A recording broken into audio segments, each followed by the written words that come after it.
రాహుల్ గాంధీ గారు ఇండియా కూటమి తరఫు నుంచి మొట్టమొదటి పైన కిలోమీటర్లు నడిచిన తర్వాత ఆయన హామీ ముఖ్యంగా బడుగు బలైన వర్గాల గురించి ఆలోచన కానీ రైతుల ఆలోచన కానీ నిరుద్యోగుల ఆలోచన కానీ 70 ఏండ్ల స్వాతంత్రం వచ్చే వరకు కూడా ఈనాడు కూడా బడుగు బలైన వర్గాలకు న్యాయం జరుగుతలేదని ఆలోచన చేసి we come to the power we'll conduct caste wise census according to the x-ray అన్నాడు. అది ఎస్సీ కావచ్చు బీసీ కావచ్చు మైనార్టీ వీళ్ళకు నేను న్యాయం చేస్తా అన్నాడు. 50% సీలింగ్ కూడా ఎత్తేస్తా అన్నాడు. కొద్దిలో తప్పిపోయింది.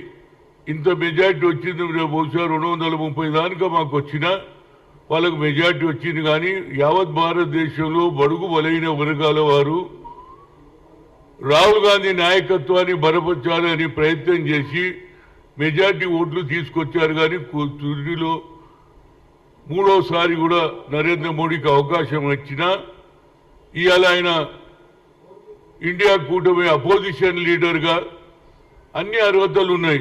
కాన్స్టిట్యూషనల్ అపాయింట్మెంట్ ఏదైనా అది ఆర్టీఏ కావచ్చు, చీఫ్ ఎలక్షన్ కావచ్చు, లోక్పాల్ కావచ్చు, అన్నిట్లో కూడా ఆయన పాత్ర ఉంటుంది. కనుక నా ఉద్దేశంలో రాహుల్ గాంధీకి ఆయన ఒప్పుకున్నారా లేదా అనేది కొంచెం సమస్య ఉండే. కానీ ఫైనలీ ఈ హస్ టేకెన్ ఏ సీరియస్ అంటే బడుగు బలైన వర్గాల అభివృద్ధి చేయాలనే ఆకాంక్షతో ఇందిరాగాంధీ మనుమడుగా రాజీవ్ గాంధీ తనయుడుగా ఈ నిర్ణయం తీసుకున్నందుకు నా హృదయపూర్వక ధన్యవాదాలు ఆయన.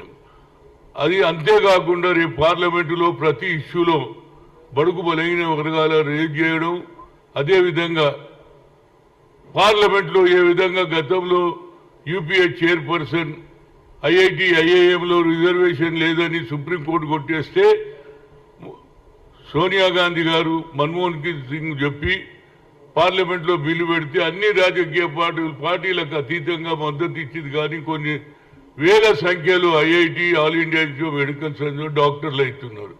ఇవాళ సమయం వచ్చింది కనుక ఆయన తప్పనిసరిగా బడుగు బలైన వర్గాల వాయిస్ అక్కడ వినిపించాలి, వారికి న్యాయం జరగాలంటూ చూడాలనేది నా ముఖ్య ఉద్దేశం. అయితే ఓబీసీ ఎంపీస్ కన్వీనర్గా గత 11 ఏళ్ళు ఫైట్ చేసి ఐఐటి ఐఐఎంలో తెచ్చాము. అదేవిధంగా సోషల్ జస్టిస్ మినిస్ట్రీలో ఎస్సీ పార్లమెంటరీ వేరు, బీసీ పార్లమెంట్ వేరు, అదేవిధంగా ఎస్టీ చేయగలిగిన మీరా కుమార్కి చెప్పి చేసిండు. కాబట్టి మరొకసారి ఆయన పార్లమెంటులో మా వాయిస్ రేజ్ చేయాలి, బిల్లు తీసుకురావాలి. అన్ని పార్టీలు కూడా చట్టసభలో 50% రిజర్వేషన్ అడిగే సమయంలో మా నాయకుడు ఇవాళ అపోజిషన్ లీడర్గా అయిండ్రు. ఆయన మీద తప్పనిసరిగా ప్రజల అభిమానం ఉన్నది. ప్రజలు కూడా ఈనాడు సంతోషంగా ఉన్నారు.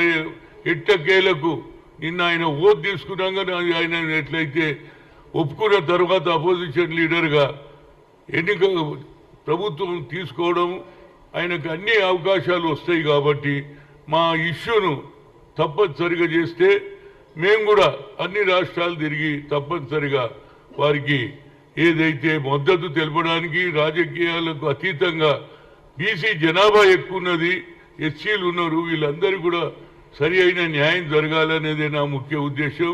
ఏదైనా నా హృదయపూర్వక ధన్యవాదాలు. దీని మీద నేను శాయశక్తుల అన్ని రాష్ట్రాలలో నాకు పరిచయం ఉన్నది. అందరు ఎంపీలను కలుస్తాం, అందరికీ ఒప్పిస్తాం. ఎందుకంటే నరేంద్ర మోడీ 2 సార్లు ఆయన, ఇది 3వ సారి అయిండు. కానీ 2 సార్లు ఆయన దగ్గరికి పోయి ఓబీసీల ఇష్యూ, ఓబీసీల జనాభా క్యాస్ట్ వైజ్ సెన్సస్ అది చేయలేదు, సెపరేట్ డిపార్ట్మెంట్ కూడా పెట్టలేదు. కాబట్టి రాహుల్ గాంధీ తప్పనిసరిగా దీని మీద ప్రాధాన్యత ఇస్తాడు. దానికి నేను తప్పనిసరిగా అన్ని రాష్ట్రాలలో తిరిగి ఈ బీసీ ఏదైతే కులగన జరగాలని, అదేవిధంగా దాంతోపాటు బడుగు బలైన వర్గాలకు న్యాయం చేయడానికి శాయశక్తిలా నేను కృషి చేస్తానని చెప్తున్నా. మరొకసారి రాహుల్ గాంధీ గారు అపోజిషన్ లీడర్ అయినందుకు నా హృదయపూర్వక ధన్యవాదాలు. అదేవిధంగా ఏ విధంగానైతే రాజీవ్ గాంధీ 21st సెంచరీకి తీసుకోవాలి మన భారతదేశం అనే ఆలోచనను పివి నరసింహారావు గారు ప్రధానమంత్రి అయిన తర్వాత భారతరత్న పివి నరసింహ రేపు ఆయన జన్మదినం 103వ జన్మదినం. దీనికి తప్పనిసరిగా మనం అందరూ ఎక్కువ సంఖ్యలో వచ్చి ఆయన జన్మదిన శుభాకాంక్షలు చెప్పాలి. నెక్లెస్ రోడ్లో ఆయన ఏదైతే సమాధి ఉన్నదో అక్కడికి అందరు రావాలి. పెద్ద ఎత్తున జనం వచ్చి ఆయనకు తప్పనిసరిగా ఇవాళ ఆర్థిక విధానం వల్లనే మన హైదరాబాద్ ఇంత డెవలప్ అయింది. భారతదేశంలో అన్ని విధాలు కూడా ఇతర దేశాలతో పోటీ పడుతుంది. అది సాఫ్ట్వేర్ కావచ్చు, హార్డ్వేర్ కావచ్చు, అదేవిధంగా ఎడ్యుకేషన్ కూడా ముందుకు తీసుకుపోవాలి అని ఆలోచన చేశాడు. పివి గారికి రేపు ఆయన జన్మదిన శుభాకాంక్షలు అడ్వాన్స్ చెప్తూ రేపు అందరూ కూడా రావాలని కోరుతున్నాం. Okay, right, thank you.